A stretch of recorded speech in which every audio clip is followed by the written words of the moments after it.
실거주 겸 투자 목적으로 분당의 아파트를 알아보고 있습니다.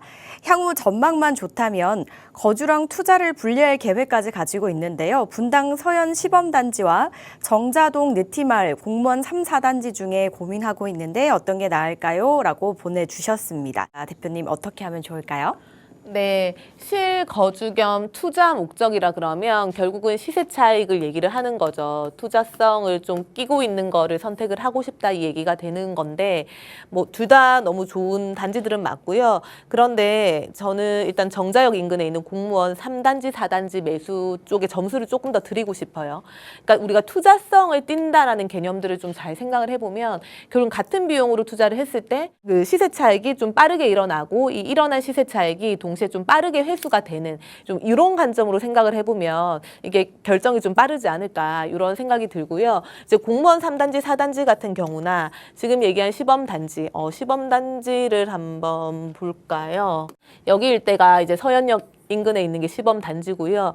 이번에 그 시범단지, 재건축 시범단지로 선정이 된 거는 시범단지 현대나 우성아파트고요. 여기를 말씀하시는 건지 아니면 삼성한신이랑 한양을 말씀하시는지는 모르겠는데 어쨌든 뭐 여기 시범단지나 지금 공무원 3단지, 4단지랑 비교를 했을 때 그러니까 투자성, 그러니까 속도가 좀 더 빠른 데를 생각을 하면 여기는 새 아파트로 입주를 한 27년도쯤 보고 있죠. 그러니까 거의 다 됐어요. 지금 25년도니까 2년 좀 남짓 남았죠. 여기 같은 경우는 아무래도 1기 신도시 선도 사업지로 선정이 돼서 빠르게 진행을 한다고 하더라도 빨라도 2030년도고 어쨌든 극초기 단계이기 때문에 플러스 알파의 기간을 더 보셔야 되거든요. 그런 면에서 봤을 때는 이제 속도가 좀 더 빠르기 때문에 자금 회수적인 측면에서도 우리가 투자로 봤을 때는 더 빠르고 거기다가 중요한 거는 이게 27년도 이후면 신축 아파트로 되는 거잖아요. 그쵸? 신축 아파트. 그런데 이 분당에서 신축 아파트는 왜 중요하냐? 희소 가치가 상당히 있을 겁니다. 전체가 어쨌든 리모델링이나 지금 재건축이 들어가야 되죠. 30년이 다 넘었기 때문에 정비 사업들이 들어가야 되는데 그중에서 속도가 빠르다. 속도가 빠르다는 거는 그만큼 수요가 쏠릴 수밖에 없는 거거든요. 그러니까 여기 같은 경우랑 좀 비교를 해볼 만한 게 파크뷰 아파트랑 한번 비교를 해볼까요? 여기 아파트 같은 경우가 2000년도 초반에 지어진 아파트로 제가 알고 있어요. 물론 여기 아파트가 대형 평수로 돼 있고 또 커뮤니티 시설도 잘 돼 있기 때문에 뭐 일각에서는 여기 리모델링하는 아파트랑 비교를 해볼 수가 있겠냐라고도 할 수 있는데 여기 84 타입이 시세가 최근에 20억이 넘게 실거래가가 찍혔고요. 호가는 한 23억 정도 나오거든요. 그러니까 이게 매매가죠, 결국은. 그런데 전세가 같은 경우가 여기가 한 12에서 13억 정도 일단 가는 걸로 제가 알고 있어요. 요 정도 형성이 돼 있고 2000년대 초반의 아파트고 그런데 만약에 공무원 3단지, 4단지 아파트가 27년도 이후에 신축으로 완성이 되면 적어도 저는 아파트 가격이 이렇게 같이는 갈 수는 있을 것 같거든요.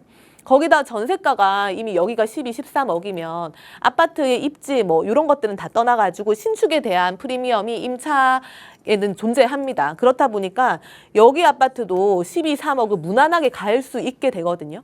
그렇게 됐을 때 속도 빠른 신축을 일단은 가지고 있고 신축이라 그러면 입지 같은 경우도 정자역에서 분당선, 수인분당선 초역세권으로 가지고 있고 초역세권으로 가지고 있기 때문에 분당임에도 불구하고 강남까지 10분대로 또 이동이 가능한 노선을 직접적으로 가지고 있잖아요. 이거에 대한 수혜를 같이 가질 수 있기 때문에 저는 예를 들어가지고 여기에 뭐 좀 추가 분담금을 어느 정도 내고 지금 매수를 한다고 하더라도 안전마진은 충분히 있을 거다. 요 얘기를 드리고 싶고요.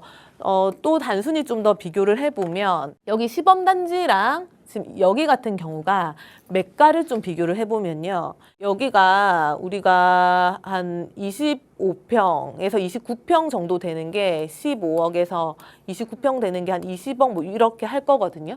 그럼 여기에 추가 분담금을 얼마 내겠죠. 리모델링 비용을 내겠죠. 이렇게 내게 되면 뭐 25평짜리는 더 사이즈 넓게 받을 거니까 뭐 29평, 30평 정도 받을 거 아닙니까? 이렇게 받을 건데 18억, 19억, 뭐 많이 줘도 20억 주고 거의 30평대를 받는 개념이 될 거 아니에요? 그렇게 봤을 때 이거를 입주를 하셔도 되고 아니면 전세를 놓을 수도 있겠죠. 전세 놓게 되면은 아까 파크뷰가 12, 3억 가니까 12, 3억 정도 전세 놓게 되면 결국은 우리가 뭐 투자금이 7억 정도로 나오는 거거든요. 제가 단순히 투자성을 비교를 해드리는 거예요. 이렇게 되는 거고요. 그런데 시범단지 같은 경우는 어쨌든 초창기 시범 사업지이기 때문에 이게 오래 걸리잖아요. 그 사이에 내가 전세를 끼고 산다 했을 때 84 타입 같은 경우가 여기도 한 17, 18억 정도 갈 거예요. 전세가 같은 경우가 연식이 있어서 7억에서 한 8억 사이 나갈 거거든요. 그럼 투자금이 거의 10억 정도 일단 잠기는 상황이에요. 7억 잠기는 것과 10억 잠기는 것. 시간이 또 이게 10억이 회수되는 데까지는 기간이 또 꽤 걸리죠. 그렇게 봤을 때는 제가 앞선 얘기대로 내가 투자를 했을 때 시세 차익이 빨리 생기고 이게 회전해서 다시 나한테 수익으로 돌아오는 게 좀 빠른 게 투자성이 더 높다라는 얘기를 제가 드린 거고, 항상 부동산은 상대적이긴 하지만 제가 봤을 때는 여기를 매수하셔가지고 만약에 나중에 여기서 아파트 새로 생기면 비과세 받고 차라리 시세 차익 보고 한 번 더 갈아타는 것도 노려볼 수 있을 것 같거든요. 이렇게 좀 정리를 하시면 될 것 같습니다.